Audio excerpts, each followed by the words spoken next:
جس نے آج کراچی والوں کی نہ صرف نیند اڑا دی بلکہ والدین کی اسکول جانے والے بچوں میں ایک سنسنی دوڑا دی۔ یہ ہے وہ آدھے صفحے کا اشتہار جو آج کراچی کے تمام اخبارات میں اردو اور انگریزی میں شائع کیا گیا ہے، اور اس اشتہار کی اگر آپ موضوع دیکھ لیں تو آپ میں بھی سنسنی دوڑ جائے گی۔ یہ آدھے صفحے کا اشتہار جس کی ابتدا عجب سی اردو سے ہو رہی ہے، جس میں کہا جا رہا ہے والدین سے خصوصی احتیاط کا التماس، اس کی پہلی سرخی ہے بچوں کے اغوا کے واقعات میں اضافہ، حکومت سندھ کی جانب سے تدارکی اقدامات۔ پہلی تو یہ اطلاع دی گئی کہ بچوں کے اغوا کے واقعات میں اضافہ ہو گیا ہے، گو کہ اس قسم کی کوئی بات موجود نہیں ہے، لیکن حکومت کی جانب سے دیے گئے اس اشتہار میں یہ بات کی گئی ہے۔ اور اس کے آگے کہا جا رہا ہے کہ تمام والدین کو مطلع کیا جاتا ہے کہ آج کل چند سماج دشمن عناصر بچوں کے اغوا جیسے گھناؤنے جرم میں سرگرم ہیں۔ یہ کہا جا رہا ہے حکومت سندھ کی جانب سے۔ حکومت سندھ نے ایسے واقعات میں اضافے کا نوٹس لیتے ہوئے قانون نافذ کرنے والے تمام اداروں کو الرٹ کر دیا ہے۔ گویا الٹی گنگا بہی ہے، قانون نافذ کرنے والے اداروں نے حکومت سندھ کو یا عوام کو الرٹ نہیں کیا، بلکہ حکومت سندھ نے قانون نافذ کرنے والے اداروں کی معلومات میں اضافہ کیا ہے کہ بچوں کے اغوا کے واقعات میں اضافہ ہو چکا ہے۔ اور پھر والدین سے کہا گیا کہ اپنے بچوں پر خصوصی توجہ رکھے کیونکہ حالات اس انداز سے آگے بڑھ رہے ہیں۔ اور پھر اس اشتہار کے آدھے صفحے پہ ایک محترمہ شمیم ممتاز وزیر برائے سماجی بہبود حکومت سندھ نے اپنی تصویر چھاپی، اور اس کے ساتھ سندھ کے وزیر اعلیٰ سید مراد علی شاہ کی کوئی پرانی تصویر چھاپی۔ حکومت سندھ کی جگہ لکھا گیا حکومت سندھ، اور جس کی ہچے تک دیکھنے کی زحمت گوارا نہ کی گئی، مگر سب سے زیادہ اہم بات تھی وہ سنسنی جو اسکول جانے سے پہلے والدین میں، اسکول کے بچوں میں آج صبح دوڑا دی گئی، اور وہ باقاعدہ حکومت سندھ کی ایک وزیر کی جانب سے، یہ وزارت داخلہ کی جانب سے نہیں تھا اشتہار، یہ پولیس کی جانب سے اشتہار نہیں تھا، یہ کسی اور وزیر اعلیٰ کی جانب سے اشتہار نہیں تھا، یہ اشتہار تھا وزیر برائے سماجی بہبود جو کہ کراچی والوں سے اور سندھ والوں سے کہہ رہی تھی کہ بچوں کے اغوا کے واقعات میں اضافہ ہو چکا ہے۔ یہ پولیس کی جانب سے بات نہیں آ رہی۔ پھر تمام والدین سے کہا جا رہا ہے کہ چند سماج دشمن عناصر بچوں کے اغوا جیسے گھناؤنے جرم میں ملوث ہیں۔ اس کے علاوہ پھر والدین سے مختلف باتیں ان سے کہی گئی، بچوں کو گھر سے باہر نہ جانے دیں، بچوں اسکول وین تک بچوں کو چھوڑیں اور خود لینے جائیں، پارکس اور کھیل کے میدان میں ان کے ہمراہ جائیں، انجان جگہوں پہ جانے سے انہیں روکیں، بچوں کی تربیت اس طرح کریں کہ وہ اجنبی لوگوں سے ملنے سے اجتناب کریں، کسی بھی ناگہانی صورت میں فوری طور پر 15 اور قریبی اسٹیشن اور CPLC کو فوری طور پہ مطلع کیا جائے۔ یقینی طور پہ آج والدین کے لیے یہ مشکل آغاز تھا دن کا۔ ابھی گرمیوں کی چھٹیوں کے بعد سکولز کھلے ہیں، اور اس کے بعد آج صبح یہ سنسنی خیز اشتہار جو حکومت کی وزیر برائے سماجی بہبود نے آج اخبارات میں جاری کیا، اور اس پر والدین نے جس رد عمل کا اظہار کیا وہ ہم آپ کو دکھاتے ہیں۔ حکومت کس طرح ایڈ دینا نہیں چاہیے اس طرح سے، کیوں؟ حکومت کا کام ہے بچوں کو تحفظ دینا، حکومت کا کام ہے عوام کو تحفظ دینا، تو اندر حکومت کو کام کرنا چاہیے نا۔ طرح اخبار میں دے کے اور آدمی کو پریشان کر دے اور ٹینشن میں ڈال دے آدمیوں کو۔ یہ تو اور انہوں نے والدین پہ ڈال دینا کہ آپ کہیں جا رہے ہیں، خود ہی وہی والی بات ہے کہ اپنا خیال خود ہی رکھیں، کوئی انتظامیہ کوئی پولیس کوئی کچھ نہیں کر سکتی آپ۔ یہ کوئی غیر ذمہ دارانہ بات ہے اور کچھ بھی نہیں ہے، مطلب حالات اگر خراب ہیں تو پورے شہر میں کرفیو لگا تو حالات ٹھیک ہو جائیں گے۔ اخبار میں چیز دینے سے لے تو فرسٹریشن پیدا ہوتا ہے۔ یہ حکومت نے ہی کرنے ہیں، اگر عوام نے کرنے ہیں تو حکومت کا کیا پیغام ہے؟ ڈسٹربنگ تو خیر ہے، کیونکہ مطلب یہاں پہ سب کچھ ہمیں خود ہی کرنا پڑتا ہے، حکومت تو کچھ بھی نہیں کرتی ہے، چاہے وہ یہ والا معاملہ ہو یا کوئی بھی معاملہ ہو، تو ڈسٹربنگ تو ڈیفینیٹلی بہت زیادہ ہے۔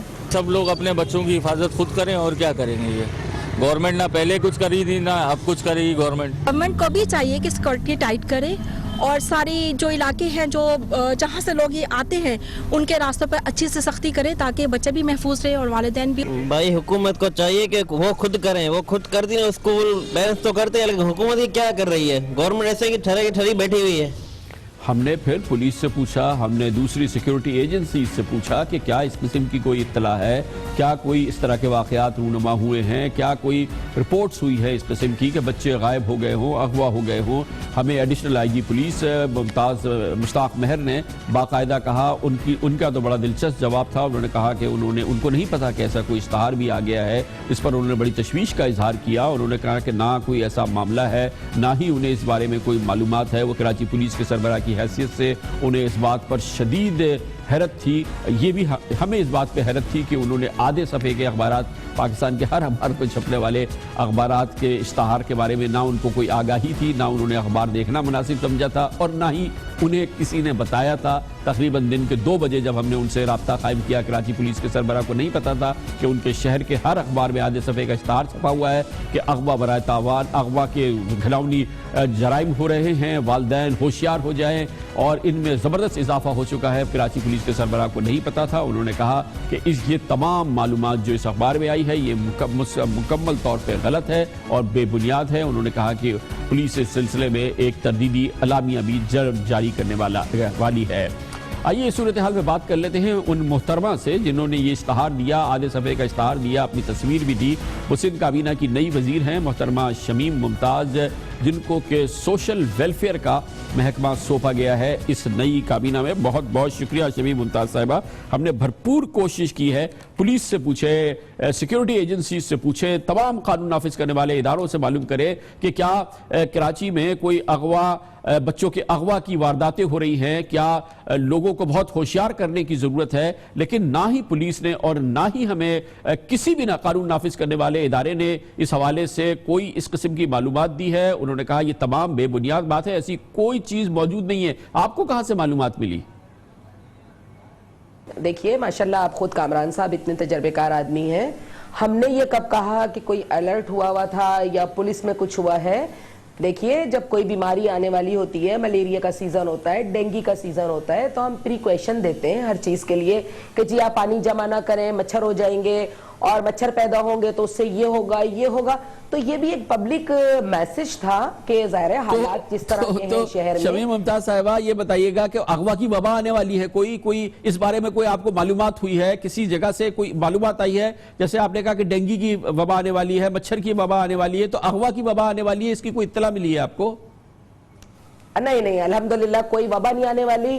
سندھ گورنمنٹ جس طرح آپ 1.5 ہفتے میں دیکھ رہے ہیں پازیٹیو, اس سے پہلے بھی آپ دیکھیں سندھ گورنمنٹ کے کام. ضروری نہیں ہوتا کہ ہر چیز کے پیچھے جو ہے ہم نیگیٹو چیزوں کو دیکھیں. نہیں, اس میں پازیٹیو کیا ہے, اس میں پازیٹیو کیا ہے منسٹر صاحبہ یہ بتائیے. یہ جو آپ نے سنسنی پھیلا دی, اشتہار پھیلا دیا, آج چھاپ دیا آدھے صفحوں کا کہ اغوا کے واقعات میں شدید اضافہ, والدین ہوشیار ہو جائے, خبردار ہو جائے, اس میں پازیٹیو کی بات کیا ہے؟ پازیٹیو بات میں نے یہ محسوس کی کہ میں ایک ماں ہوں, اور ایک ماں ہونے کے ناطے میں اندر سے ایک خوفزدہ عورت ہوں کہ بھئی کبھی بھی میرے بچے کے ساتھ, میری فیملی کے ساتھ کچھ بھی ہو سکتا ہے. تو اس کے لیے آپ گھر میں بھی اپنے بچوں کو احتیاط سکھاتے ہیں کہ بیٹا چولہے کے پاس نہ جانا, ہاتھ جل جائے گا, یا دیکھو آگ سے نہ کھیلو, یا مٹی میں نہ جاؤ. لیکن میڈم اس کے لیے ہے نا وزارت داخلہ حکومت سندھ کی, جس کا کام ہے یہ پولیس کا کام ہے, یہ دوسرے قانون نافذ کرنے والے اداروں کا کام ہے. اگر کوئی ایسی خطرناک صورتحال ہے یا ہونے والی ہے تو وہ آگاہ کریں گے عوام کو, یہ ان کا کام ہے. یہ جو آپ کا سماجی بہبود کا محکمہ جو آپ کو دیا ہے اس کا کام نہیں ہے کہ آپ لوگوں سے کہیں کہ اغوا ہونے والے ہیں, آپ ہوشیار ہو جائیں, والدین ہوشیار ہو جائیں, بچوں کو گھر سے باہر نہ جانے دیں. اس قسم کی آپ بات کریں. آپ نے پولیس سے اور ہوم منسٹری سے آپ نے کوئی بات کی تھی اشتہار دینے سے پہلے؟ کامران صاحب ایسا کچھ ہونے والا نہیں ہے. دیکھیں ایسا کچھ ہونے والا ہوتا تو سب سے پہلے میڈیا کو پتا ہوتا, اور ظاہر پولیس کی طرف سے آتا یا داخلہ کی طرف سے آتا. میں آپ سے کہہ رہی ہوں کہ میرا کام جو ہے وہ ویلفیئر کا ہے, کہ مجھے جو ہے میری اپنی وزارت سے ویلفیئر کا کام کرنا ہے. ویلفیئر دیکھیں, ویلفیئر کے کام دیکھیں, سنیں, ویلفیئر کے کام ایسے ہی ہوتے ہیں کامران صاحب کہ ہم لوگوں کو ان کی بھلائی کے لیے بتا رہے ہوتے ہیں کہ دیکھیے آپ ایسا کریں تو آپ بہتری کی طرف جائیں گے. تو یہ بھی ایک طرح کا میسیج ہے جو میں نے والدین کے لیے لیا ہے کہ ہم ایک اویئرنیس جو ہے وہ پھیلانا چاہتے ہیں. آپ دیکھیے جب ہم نے سندھ گورنمنٹ نے, سندھ اسمبلی نے ایک بل پاس کیا ارلی چائلڈ میرج کا, تو ہم نے جو ہے میڈیا کے ذریعے لوگوں کو بتایا کہ 18 سال سے کم عمر ہوں گے تو اس کے نتائج یہ ہوں گے, شادی کر دیں گے تو ہم اس کے ساتھ یہ سزائیں ہوں گی. تو کیا مگر آپ کے ذہن میں یہ بات بالکل نہیں آئی کہ یہ جب اشتہار صبح اٹھ کے والدین دیکھیں گے, جب وہ اپنے بچوں کو اسکول لے کے جا رہے ہوں گے یا اسکول کے لیے تیار کر رہے ہوں گے, ان پہ اس کا کیا نفسیاتی اثر پڑے گا؟ یہ تو ہلا دیا لوگوں کو آپ نے. سنیے کامران صاحب, صبح سے میرے پاس والدین کے اور ان کے اتنے تھینکس کے فون آ رہے ہیں, میرے پاس اسکولز کے ٹیچرز کے فون آ رہے ہیں کہ میڈم ایک آپ نے اچھا اسٹیپ لیا ہے اور یہ ایسا ہونا چاہیے. ہم اسکولوں میں آپ گرلز گائیڈ کو کیا کرواتے ہیں, آپ رضاکاروں کو ہم کیا کرواتے ہیں, فائر فائٹر کو ہم کیا کراتے ہیں؟ کیا آگ لگ گئی ہوتی ہے جو فائر فائٹر جا کے کام کرتا ہے؟ ہم پہلے سے اس کی ٹریننگ کروا رہے ہوتے ہیں کہ دیکھیے حالات ایسے ہو جائیں گے تو ہم نے اس کے لیے یہ کرنا ہے. ارتھ کوئک آنے والا ہوتا ہے, فلڈ آنے والا ہوتا ہے, اس کی تیاریاں ہم پہلے کر رہے ہوتے ہیں. تو آپ اس چیز کو نیگیٹو نہ لیں, ایک اچھا پبلک میسیج ہے, آپ بھی ہمارا ساتھ دیں. لیکن آپ یہ بتائیے گا, آپ نے چند دن پہلے یہ آپ وزیر سماجی بہبود بنی ہے, آپ نے سب سے پہلا کام آپ نے یہ ضروری سمجھا کہ آج آدھے صفوں کے اشتہار پورے پاکستان کے اخباروں میں چھپوا کے والدین سے کہیں کہ اغوا کی وارداتوں میں اضافہ ہو رہا ہے اور آپ اپنے بچوں کو سنبھالیں, گھروں پہ روکیں, جبکہ نہ پولیس مان رہی ہے, نہ کوئی قانون نافذ کرنے والا ادارہ اس چیز کی اس کے بارے میں آگاہی ہے. آپ نے کیوں ضروری سمجھا کہ اپنی وزارت کا آغاز آج آپ اس اخباری اشتہار سے اس موضوع پہ کریں؟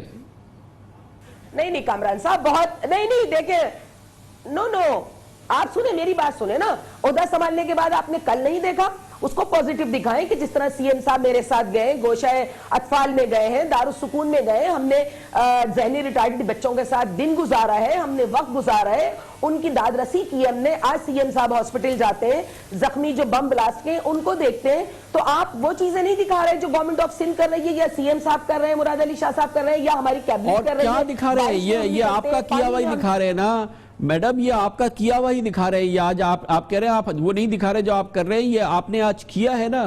یہ آج آپ کا یہ آدھا صفحے کا اشتہار ہے نا تمام اخباروں میں, وہی تو دکھا رہے ہیں جو آپ نے کیا ہے میڈم. نہیں اشتہار کو نہیں, آپ اشتہار کو نیگیٹو دکھا رہے ہیں. آپ پلیز اس کو پوزیٹیو لیں. آپ بھی باپ ہیں, آپ کے گھر میں بھی بچے ہیں. ہم یہ سمجھتے ہیں کہ ہمیں اپنے بچوں کو بیڈ ٹچ اور گڈ ٹچ کی جب ہم بات کرتے ہیں کہ ہم سکھاتے ہیں کہ بچوں کو ایسے چھوئے گا تو یہ بیڈ ٹچ ہوگا, آپ نے بتانا ہے گھر میں آ کر کے مجھے فلاں نے ایسے چھوا تھا, تو کیا وہ ایسا ہونے والا ہوتا ہے جو ہم اپنے بچوں کو بیڈ ٹچ؟ میرا کہنے کا مطلب یہ ہے, میں یہ آپ سے پوچھنا چاہ رہا ہوں کہ آپ نے پولیس سے, ہوم منسٹری سے اور کسی لا انفورسمنٹ ایجنسی سے مشورہ ہی کرتی کہ میں یہ دینا چاہ رہی ہوں, یہ ایک بہت ہی سینسٹیو ایشو ہے, آپ نے ضروری نہیں سمجھا کہ اس میں چلے مشورہ ہی کر لیتی ہیں آپ میری تو سن لیجئے. دیکھیں جب ہم ان سے پوچھیں گے, جب خدا نہ کرے ایسا ہونے والا ہو, یہ تو ایک ہماری رائے ہے کہ ہمیں اپنا میسیج ایک لوگوں کو کنوے کرنا چاہیے, جیسے ہم اور میسیجز دے رہے ہیں, یہ بھی ایک پبلک میسیج ہے. آپ اس کو پوزیٹیو للہ لیجئے اور سندھ گورنمنٹ کی کارکردگی کو سراہیے آپ کہ ہم دیکھیں اپنے بچوں کو, قوم کے بچوں کو ہم اپنا بچہ سمجھ رہے ہیں, اور جو میں حفاظتی احتیاط اپنے بچوں کے لیے کر سکتی ہوں, میں قوم کے بچوں کو بھی اپنا بچہ سمجھ کے, میرا ڈپارٹمنٹ, میری پوری سندھ گورنمنٹ, میری پوری کابینہ, اس کو اپنا بچہ سمجھ کے ہم جو ہے وہ حفاظت کی بات کر رہے ہیں کہ خدا نہ کرے کوئی ایسا وقت نہ آئے کہ کوئی ماں باپ تک. گویا اس اشتہار سے نہ کوئی سنسنی پھیلی, نہ ہی لوگوں کو پریشانی ہوئی. آپ کے خیال میں لوگ خوش ہو گئے, بڑا ان کو اب وہ سراہ رہے ہیں مسلسل؟ بالکل. میرے پاس, میں نے آپ کو بتایا, میرے پاس بہت سارے فون, بہت سارے ایس ایم ایس آئے کہ میڈم آپ نے یہ ایک اچھا اسٹیپ لیا ہے تاکہ ہم اپنے ماں باپ کو, جو ماں باپ نہیں پہنچ پاتے ہیں, اپنے ملازمین کے ہاتھ, ڈرائیور کے ہاتھ, بچہ اتر جاتا ہے, گاڑی سے بھاگتا ہے, وہ خدا نہ کرے ایکسیڈنٹ ہو سکتا ہے اس کا. دیکھیں اس میسیج کے پیچھے آپ جائیں تو بہت سارے آپ کو پیغام ملیں گے. وہ بچہ جو ہاتھ چھڑا کے بھاگ رہا ہے, وہ ذمہ داری بھی میری ہے, وہ بھی ماں باپ کی ذمہ داری ہے کہ وہ بچے کو پکڑ کے رکھیں. جب کچھ ہو جاتا ہے تو آپ, میڈیا کیا کہتا ہے کہ جی اگر فلاں سڑک بنا دی ہوتی تو ایکسیڈنٹ نہ ہوتا. اب اگر ہم پہلے سڑک بنا رہے ہیں تو آپ کہتے ہیں کہ جی بہت شکریہ, بہت شکریہ. اچھا آج یہ تو پتہ چل گیا کہ سڑک بنتی کیوں نہیں ہے, کیونکہ پھر میڈیا کہے گا کہ اگر سڑک بنا دی ہوتی تو ایکسیڈنٹ نہیں ہوتا. یہ کام بہرحال کر دیا گیا آج, جو کہ سب سے زیادہ ضروری تھا. سب سے پہلے ضروری تھا کہ یہ اشتہار چھاپ دیا جائے آدھے صفحے کا, اردو میں بھی اور انگریزی میں, کہ اغوا کے وارداتیں بڑھ رہی ہے, والدین ہوشیار، بچے ہوشیار، گھروں سے باہر نہ نکلیں، والدین ان کو سنبھالیں، اور چھاپا گیا وزیر سماجی بہبود کی جانب سے۔ محترمہ شمیم ممتاز ہمارے ساتھ تھی۔ دوسرے لوگ جن کی ذمہ داری ہے ہم نے آپ کو بتایا، ایڈیشنل آئی جی کراچی مشتاق مہر نے ہمیں بتایا کہ اس قسم کی نہ کوئی واقعہ ہے، نہ کوئی واردات ہے، نہ کوئی اس بات کی ضرورت تھی۔ اور پوچھ لیتے ہیں، اب ہمیں جوائن کر رہے ہیں CPLC citizen police liaison committee کے چیف جناب زبیر حبیب۔ بہت بہت شکریہ زبیر حبیب صاحب۔ یہ بتائیے گا کہ ایسی صورتحال ڈیولپ ہو رہی ہے، بچوں کو گھروں میں رکھنا ہے، والدین کو آگاہ کرنا ہے، اغوا کی وارداتیں ہو رئی ہیں، اس میں اضافہ ہو رہا ہے، جیسا کہ یہ آج آدھے صفحے کا اشتہار آپ نے دیکھا ہوگا۔ آپ لوگ کیا کر رہے ہیں؟ یہ وزارت سماجی بہبود کو اس سلسلے میں حرکت میں آنا پڑا، کتنی خطرناک صورتحال ہے اس وقت شہر کی؟ شکریہ کامران صاحب۔ ظاہر ہے کہ یہ جو ٹاپک آپ نے آج لیا ہے وہ بڑا ایک امپورٹنٹ ٹاپک ہے، کیونکہ بچے جو ہیں ہماری فیوچر جنریشنز ہیں۔ نہیں، میں آپ سے پوچھ رہا ہوں جناب، اشتہار کا بتائیں نا جی، بچے تو فیوچر جنریشن ہے۔ زبیر حبیب صاحب پلیز یہ بتائیں، یہ کیا چھاپ دیا، آپ لوگ کیا کر رہے ہیں؟ اتنا برا حال ہے تو آپ کیوں نہیں بتا رہے ہیں؟ پولیس کیوں کہہ رہی ہے ایسی سچویشن نہیں ہے؟ آپ بتائیے کیا سچویشن ہے؟ دیکھیے، آپ کو پتہ ہے کہ میں جو بھی بات کرتا ہوں وہ اعداد و شمار سے بات کرتا ہوں، کیونکہ یہ میرا کام ہے سٹیٹسٹکس رکھنا۔ تو میں آپ کو یہ بتا دوں کہ 2014 میں جو کیسز ہمارے پاس رپورٹ ہوئے تھے، ہم اس کو مسنگ چلڈرن رپورٹ کہتے ہیں، وہ 111 کیسز رپورٹ ہوئے تھے 2014 میں۔ 2015 میں 199 کیس رپورٹ ہوئے تھے، اور 2016 میں اب تک 136 کیسز رپورٹ ہوئے ہیں۔ اور اس کا یہ ہے کہ جو 111 کیس جو رپورٹ ہوئے تھے 2014 میں، اور وہ بچے جو ہے ٹوٹل، وہ ہم اس کو مسنگ اس لیے کہتے ہیں کہ کڈنیپنگ جو ہوتی ہے، کڈنیپنگ فار رینسم، اس میں تو ظاہر ہے کہ ہمیں جب رینسم کی کال آتی ہے تب ہم اس کو ٹریٹ کرتے ہیں کڈنیپنگ کیس میں، لیکن جب تک ہم اس کو مسنگ پرسن میں ٹریٹ کرتے ہیں۔ اور الحمدللہ یہ 2014 میں یہ 111 بچے جو ہیں یہ بخوبی الحمدللہ اپنے گھر واپس آ گئے، اور اس کی وجوہات جو تھیں ان کے جانے کی، زبیر حبیب صاحب پلیز یہ بتائیے کہ یہ لوگ سب آگئے، آج کی کیا سچویشن ہے؟ اغوا کے واردات ہو رہی ہے شہر میں، بچے اغوا ہو رہے ہیں، سیدھی سی بات یہ بتائیے نا شہریوں کو، آپ پلیز یہ بتائیں نا۔ یہ اس وقت کی سب سے اہم بات یہ آدھے صفحے کا اشتہار چھپا ہے، والدین پریشان ہو گئے صبح، اس میں لکھا ہے سندھ میں، اس میں کراچی میں اغوا کی وارداتوں میں شدید اضافہ ہو رہا ہے، والدین اپنے بچوں کو گھروں سے باہر نہ جانے دیں، ان کو اسکول تک چھوڑ لے جائیں، یہ تمام اس بارے میں بتائیں نا، یہ کتنی سچویشن خطرناک ہے اس وقت؟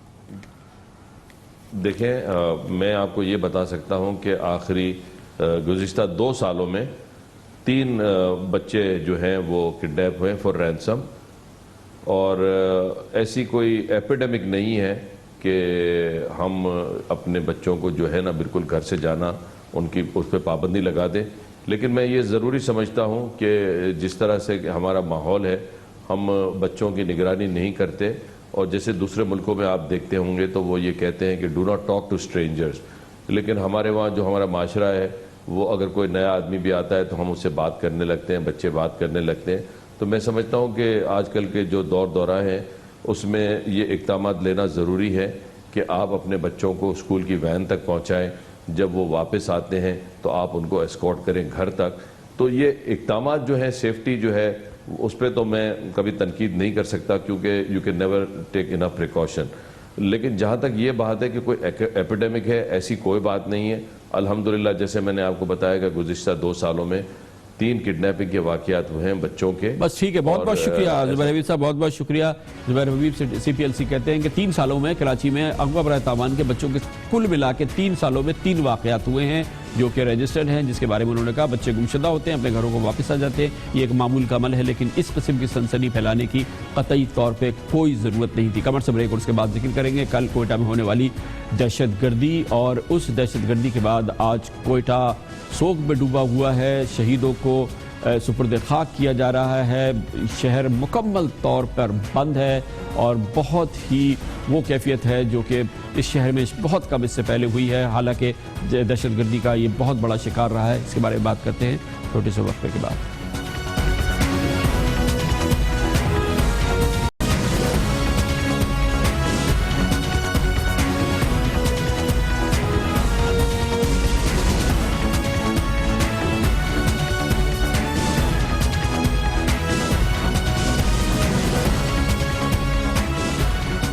کل کی دہشت گردی کے بعد جو کوئٹہ کا واقعہ ہوا تھا پورا پاکستان ہی سوگ میں ڈوبا ہوا ہے، لیکن جو سوگ کوئٹہ شہر میں نظر آیا آج وہ اس سے پہلے ظاہر ہے کہ کوئٹہ میں اس قسم کے واقعات پہلے بھی ہوئے ہیں، لیکن کل کا واقعہ بے انتہا دردناک ہے، بربریت بھرا یہ واقعہ۔ آج کوئٹہ شہر اس سے نکلنے کی کوشش کر رہا تھا، دکانیں بہرحال بند ہیں، عدالتیں بند ہیں، آج سرکاری دفاتر میں کام تو ہوا لیکن برائے نام نجی کام نہیں ہوا، اسکول کالجز بند رہے۔ آج کوئٹہ مکمل طور پہ سوگ میں ڈوبا رہا۔ عزائم کا اظہار تو ہو رہا ہے، ایک بار پھر اس عزم کا اظہار کیا گیا کہ دہشت گردوں کو نہیں چھوڑا جائے گا۔ آج بلوچستان کے وزیر اعلیٰ نواب ثناء اللہ زہری نے میڈیا سے بات کی۔ ہم نے ابھی فیصلہ کیا ہے کہ کوئٹہ شہر میں ہم کامبنگ آپریشن کریں گے اور بلوچستان کے جس کونے میں ہم دیکھیں گے کہ جہاں پر بھی کوئی دہشت گرد ایک بھی دہشت گرد موجودگی ہوگی وہاں پر ہم جائیں گے اور وہ کریں گے۔ ہم عوام کو امن دینے کے معاملے پر میری حکومت، میرے جو کولیجن پارٹنر ہیں، ہم کسی صورت کمپرومائز نہیں کریں گے، اور کوئی یہ سمجھتا ہے کہ اس طرح کے واقعات کر کے ہمارے حوصلے پست کر دیں گے اور ہم پیچھے ہٹ جائیں گے تو یہ ان کی بھول ہے۔ افسوس کی بات یہ ہے کہ اس قسم کی گفتگو ہم نے ہر اس واقعے کے بعد سنی ہے، کوئٹہ کوئی اگر لے لیں جہاں پر اس قسم کے یہ پہلا واقعہ نہیں ہے، دوسرا واقعہ نہیں ہے، تیسرا واقعہ نہیں ہے، تقریباً 1 درجن واقعات ہو چکے ہیں حالیہ سالوں میں کوئٹہ میں اس نوعیت کے اتنے بڑی دہشت گردی کی واقعہ، لیکن آج کا واقعہ اس لحاظ سے کل کا واقعہ اس لحاظ سے بہت ہی زیادہ سنگین تھا کہ اس میں کلی طور پہ وکلا کو نشانہ بنایا گیا، اور کوئٹہ میں ہونے والی اس دہشت گردی کا اس لحاظ سے کوئی دوسرا ثانی نہیں ہے کہ جس انداز سے وکلا برادری کو اور پاکستان کے قانون پرستوں کو اس کا نشانہ بنایا گیا۔ آج کوئٹہ کی صورتحال جاننے کے لیے جائیں گے کوئٹہ میں، جہاں پہ موجود ہیں ہمارے بیورو چیف عرفان سعید۔ بہت بہت شکریہ عرفان سعید صاحب، دیجئے کچھ احوال آج صبح سے لے کے اب تک کا کوئٹہ شہر کا۔ جی بالکل کامران صاحب، جس طرح آپ نے بتایا کہ آج کوئٹہ شہر جو آج صبح سے ہی فضا بڑی سوگوار تھی، اور پورا دن ہی سڑکوں پہ جو ٹریفک تھا وہ بالکل معمول سے کم تھا، اور تجارتی مراکز تمام بند رہے، اسکول کالجز بند رہے، اور آج جو شہر میں جو تھا پولیٹیکل جو سیاسی جماعتوں کے جو رہنما ان کے بھی آمد کا سلسلہ جاری رہا۔ انہوں نے سول ہاسپٹل کے اس جگہ کا بھی دورہ کیا، زخمیوں کی عیادت بھی کی۔ وزیر اعلیٰ پنجاب بھی آج کوئٹہ آئے اور وکلا سے اظہار یکجہتی کے لیے کوئٹہ پہنچے تھے، اور CMH میں انہوں نے زخمیوں کی عیادت کی۔ اسی طرح پاکستان تحریک انصاف کے چیئرمین عمران خان صاحب بھی کوئٹہ تشریف لائے، اسی طرح شیخ رشید صاحب بھی آئے، اور تمام عرفان صاحب یہ بتائیے گا کہ جو کل جان سے گئے، جو جاں بحق ہو گئے، تدفین کی کیا صورتحال ہے؟ کل ہو گئی تھی زیادہ تر تدفین اور آج سپرد خاک کیا جا رہا تھا، ان خاندانوں کے بارے میں کچھ بتائیے نا جو اس سے براہ راست متاثر ہوئے۔ جی کامران صاحب، بالکل آج پورے شہر کے مختلف علاقوں میں فاتحہ خوانی کا سلسلہ جاری رہا۔ اس کے علاوہ جو بلوچستان کے مختلف علاقوں سے جو وکلا برادری ہماری جو تعلق رکھتی تھی، جو اپنے آبائی علاقوں میں سے یہاں کوئٹہ میں جو وکالت کرتے تھے، ان کو اپنے آبائی علاقوں میں سپرد خاک کیا گیا، جس طرح پشین تھا، نوشکی ہے، کچلاک ہے، چمن ہے، مختلف علاقوں کے وکلا تھے جن کے تدفین کا عمل تو مکمل ہو گیا تھا گزشتہ روز ہی، کیونکہ ڈیڈ باڈیز کی جو حالت تھی وہ انتہائی خراب تھی، جس کی وجہ سے ان کو فوری طور پر ان کی تدفین عمل میں لائی گئی۔ رات گئے تک تدفین کا سلسلہ جاری رہا، اور آج صبح سے ان کے گھروں میں آج فاتحہ خوانی کا سلسلہ جاری رہا۔ ایک سوگ کی فضا تھی، مختلف تنظیمیں، مختلف جو لوگ تھے وہ ان کے گھروں پر جا کے اظہار یکجہتی کرتے رہے۔ اب سے کچھ دیر پہلے CMH کوئٹہ میں اور سول ہاسپٹل کوئٹہ میں بھی شمع روشن کی گئیں۔ کمانڈر صدرن کمانڈ IGFC اور دیگر اعلیٰ حکام بھی سول سوسائٹی کے لوگوں کے ساتھ آئے، اور لوگوں کی ایک بڑی تعداد CMH کوئٹہ میں بھی آئی، اس میں طلباء بھی شامل تھے، اسٹوڈنٹ بھی دیگر وکلا بھی شامل تھے، اور مختلف تنظیموں کے لوگ شامل تھے جنہوں نے جا کے CMH کوئٹہ میں شہداء کے لیے اظہار یکجہتی کرتے ہوئے شمع روشن کی اور دعائیں کی، اور اس عزم کا اظہار کیا کہ وہ اس بزدلانہ کارروائی سے نہ تو خوفزدہ ہوں گے۔ اس میں وکلا بہت شکریہ جناب عرفان سعید ہمارے ساتھ کوئٹہ سے موجود تھے، مگر آج کا سب سے اہم واقعہ یہ تھا کہ وکلا برادری کو نشانہ بنایا گیا، پاکستان میں قانون کی سپرداری کرنے والوں کو نشانہ بنایا گیا، اور آج اس واقعے کے بعد پاکستان بھر کی تمام عدالتیں بند ہیں۔ آج عدالتیں بند ہیں، اطلاعات کے مطابق اگلے 3 دن تک عدالتیں بند رہیں گی۔ سپریم کورٹ سے لے کے نچلی سطح تک تمام عدالتی کام مکمل طور پہ بند ہے، وکلا سوگ منا رہے ہیں، اور دوسری جانب عدالتوں کے بند ہو جانے سے ایک اور پہلو بھی یہ ہے کہ وہ تمام مقدمات چاہے وہ بہت ضروری اہمیت کے نہ ہو، لیکن وہ مقدمات جو دہشت گردوں کے خلاف چل رہے ہیں وہ بھی تھم گئے ہیں، سزائیں دینے کا عمل رک گیا ہے۔ اور اگر دہشت گردوں کی یہ خواہش تھی کہ پاکستان کے عدالتی نظام کو وہ معطل کر دیں، منجمد کر دیں، فی الحال 3 دن کے لیے تو اس حوالے سے ان کو کامیابی ضرور ہوئی ہے۔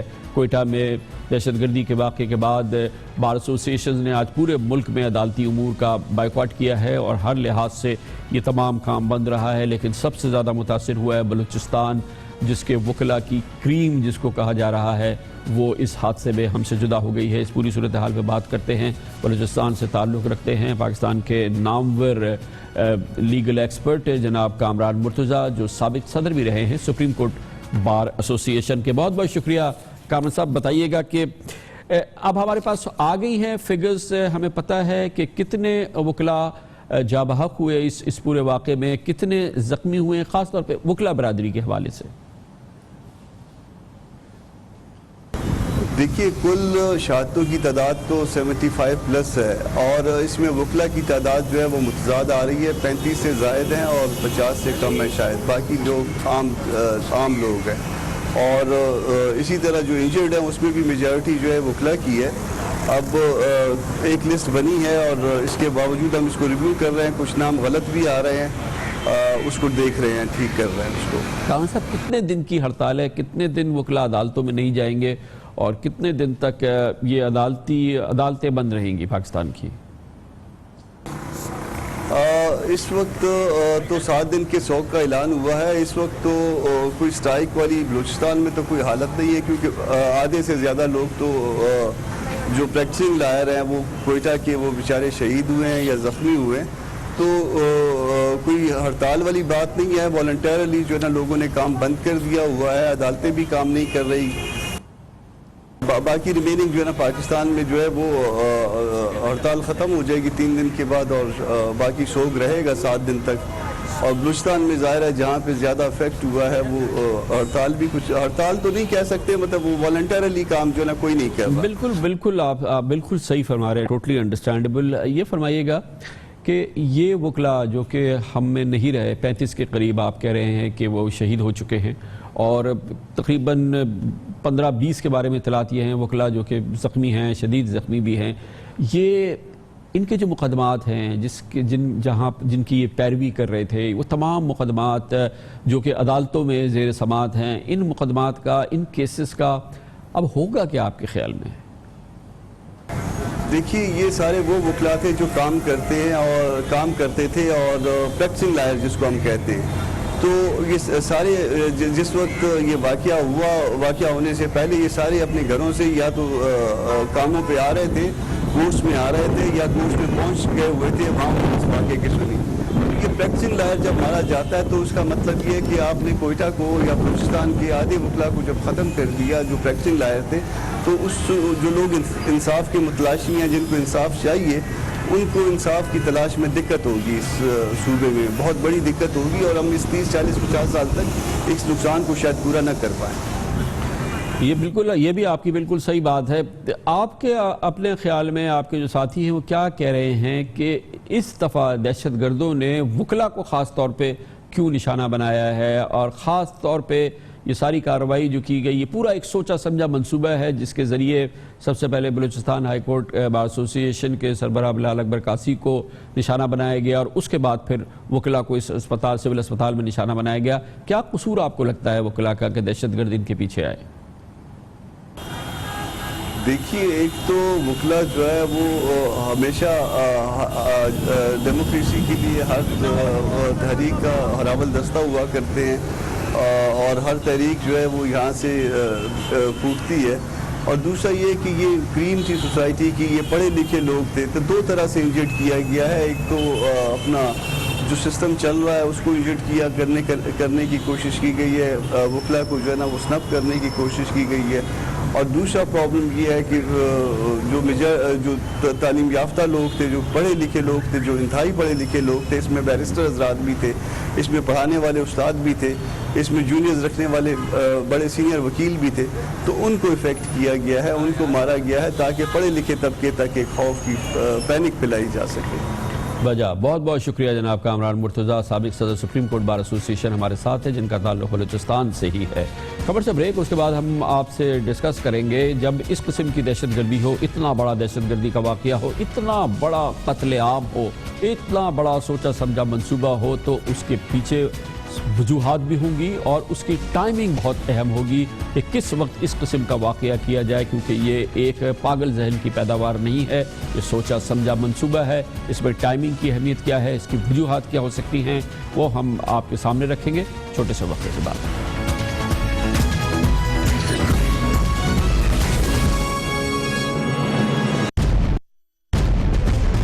پاکستان کی اکانومی جو ہے وہ بالکل مضبوط بنیادوں کے اوپر آگے بڑھ رہی ہے. اللہ کے فضل سے آج کراچی کی صورتحال بہت بہتر ہو چکی ہے. آج بلوچستان میں بالکل امن ہے. پاکستان چائنا اکنامک کوریڈور, اس کو مکمل کرنا ایک قومی فریضہ ہے اور افواج پاکستان اس کو پایہ تکمیل تک پہنچانے میں اپنا بھرپور کردار ادا کریں گے.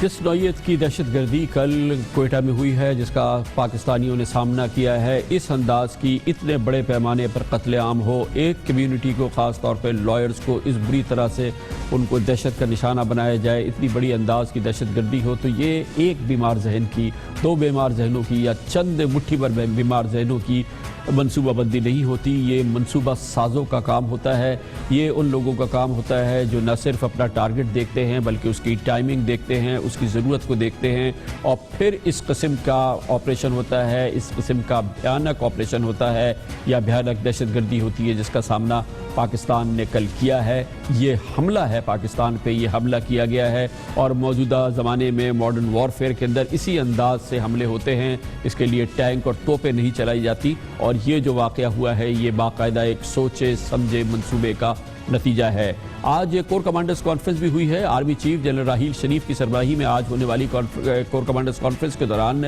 ملک کی فوجی قیادت نے کہا کہ ملک سے دہشت گردی کے مکمل خاتمے کا مکمل عزم جو ہے وہ برقرار رہے گا, اس کو آگے لے کر جایا جائے گا. آج اس کانفرنس کے بعد جو پریس ریلیز جاری کی گئی اس میں کہا گیا کہ دہشت گردوں اور ان کے خفیہ ٹھکانوں کو پوری قوت سے ختم کیا جائے گا. تمام کمانڈرز انٹیلیجنس ادارے کامبنگ آپریشن کی میں تیزی لائیں گے اور کور کمانڈرز قانون نافذ کرنے والے صوبائی اداروں کو تربیت بھی دیں گے, وسائل اور ضروری مدد دیں گے. کور کمانڈرز نے کہا کہ مسلح افواج دہشت گردی کے خلاف جنگ کے ثمرات ضائع نہیں ہونے دیں گے. وکلا پر بزدلانہ حملہ ضرب عض پر اثر انداز ہونے کی ناکام کوشش ہے. لیکن جیسا کہ میں نے آپ سے کہا کہ جب اس قسم کا حملہ ہوتا ہے جو کہ باقاعدہ ایک عملہ ہے, جدید جنگ سازی میں اسی قسم کے حملے کیے جاتے ہیں اور یہ باقاعدہ پاکستان پر حملہ ہے, یہ ایک سوچا سمجھا منصوبہ ہے. اور جب اس قسم کا سوچا سمجھا منصوبہ ہوتا ہے تو اس کے لیے ٹائمنگ کی بڑی اہمیت ہوتی ہے, وقت کو بڑا سوچ سمجھ کے استعمال کیا جاتا ہے. اس وقت پاکستان